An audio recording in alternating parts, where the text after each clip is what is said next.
let you in on something that I wish I had known before I ever started to declutter a single drawer, closet, or cabinet. Because what no one tells you when you first start this journey is that decluttering isn't just about getting rid of stuff. It's about facing emotions, habits, mindsets, and sometimes even your identity. If you're in that beginning place, tired, overwhelmed, unsure of where to even start, then I want to sit beside you for a bit and share from the other side because I've made the mistakes. I've hit the burnout and I've decluttered the same room 3 times in a row because I wasn't approaching it from the right place. And I've learned what really matters along the way. This isn't about having a perfect home or a capsule wardrobe or a Pinterest perfect pantry. It's about freedom and peace, breathing again, living slower and more purposefully. And if I can help you to avoid some of the things that tripped me up, then I want to do that. One of the biggest myths I believed in the beginning was that decluttering was something I could do one and done, like a giant spring cleaning day, and then I'd be set for life. But the truth is that decluttering is a lifestyle. It's something that you learn to do continually, gently, and with grace. Life is always bringing in new things. So are we. Whether it's clothes for your growing kids, gifts from loved ones, papers from school, or random Amazon purchases. If you don't learn to think differently about what comes in, you constantly find yourself re-decluttering. And I learned that decluttering is less about the big purge and more about the daily decisions that we make every single day. Every item is a decision. Do I need it? Do I love it? Do I use it? If I could go back, I would tell myself, don't burn yourself out trying to declutter your whole house in a weekend. Go slow, let it be sustainable, and focus on changing your habits. Another thing I wish I'd known before I began decluttering is that the emotional clutter is the real work. Nobody warned me about the emotions. I thought I was just going to be cleaning out old clothes and kitchen gadgets, but suddenly I was feeling all the feels over baby clothes and feeling guilt about gifts that people gave me, clinging to items that reminded me of who I used to be, and decluttering forces you to face change. It reveals the part of you that's afraid to move on, afraid to waste money, afraid to let go of your identity. And I used to keep outfits that I hadn't worn in years. It just reminded me of something like my old college sweatshirts, or because I just hoped to get back to a certain size to where I would be able to fit a pair of pants. And what I wish I knew is that those emotions aren't wrong, they're a part of the process. Instead of rushing past them, I encourage you to just pause in those moments and acknowledge it and still choose peace. Letting go doesn't mean that you don't care. It just means that you're ready to live in the present and not in the past. And this is even for relationships because that is another hard emotional part. There are some relationships that I had to let go of. And again, didn't mean that I didn't care, but it just meant that you were living in the present and no longer in the past. Another one is that decluttering is not the same as organizing. And I made this mistake early on. I thought buying bins, baskets, and drawer dividers meant that I was decluttering. But what I was really doing was organizing my clutter, making it look nicer without actually asking if I needed it and getting rid of it. Organizing is helpful, but only after you have simplified it, because if you organize without decluttering, you are just shifting clutter around in just cuter containers. And it still weighs on your mind and it still weighs you down. It still takes up your time and you still have to clean it, manage it, and store it and step over it. So now I always tell people before you organize, declutter.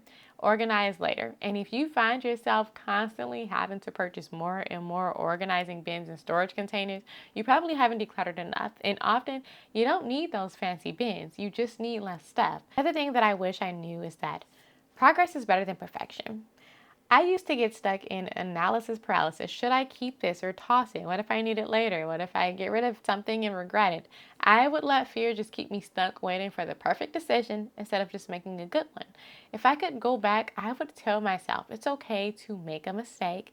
It's okay to declutter slowly, and it's okay to change your mind later. You do not have to do it all perfectly or all in one go. You just have to start. So some of the best progress I made came from those 5-minute sessions. One drawer, one pile, one corner of the floor, it all adds up. If you're waiting until you have the perfect plan or the perfect day, then you're probably never even going to begin. It's not just about the stuff, it's about the energy. Another thing I didn't realize until months into this journey was how much energy clutter was costing me. Even things I wasn't actively using, just seeing them, managing them, stepping over them took a toll. Every item in your home is something that you have to maintain, clean around, or make space for. And if you're already exhausted as a mom, then the mental load is going to build up so quickly. I used to wonder why I felt so overwhelmed, even when things didn't even look that bad. But when I started to remove things, it felt lighter. You could just feel it, not just physically, but also emotionally.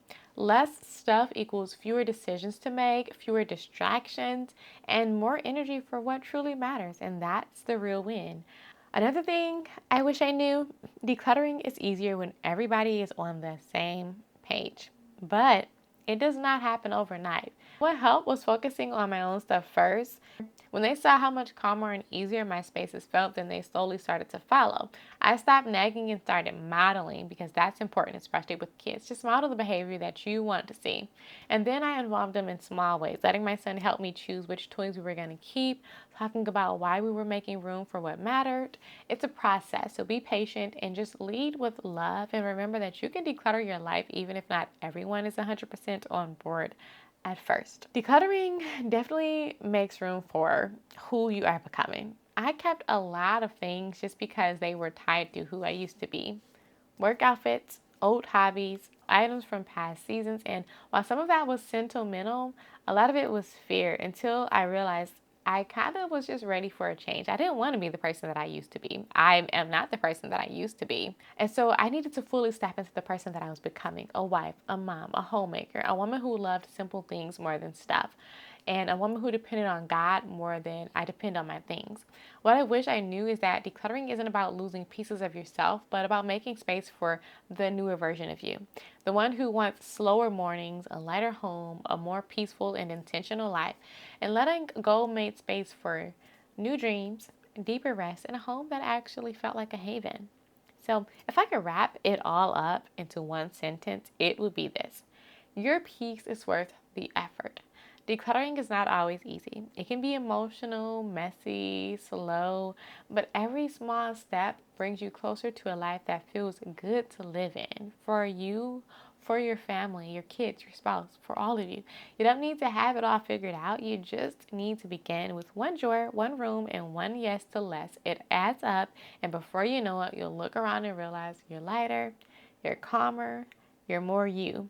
And if this video helped you, I would love for you to like it, give it a thumbs up, and if you're new here, subscribe. I'm always sharing simple living videos about intentional living, intentional motherhood, as well as some homemaking, decluttering, organizing. So if you're new here, go ahead and subscribe. We're in this together, and I thank you so much for being here and watching this video. I hope that by me sharing some of the things that I wish I knew before I started decluttering will help you avoid some of those mistakes. But that's going to be all for today's video, and I will see you guys in the next one. Thank you for watching, and happy homemaking.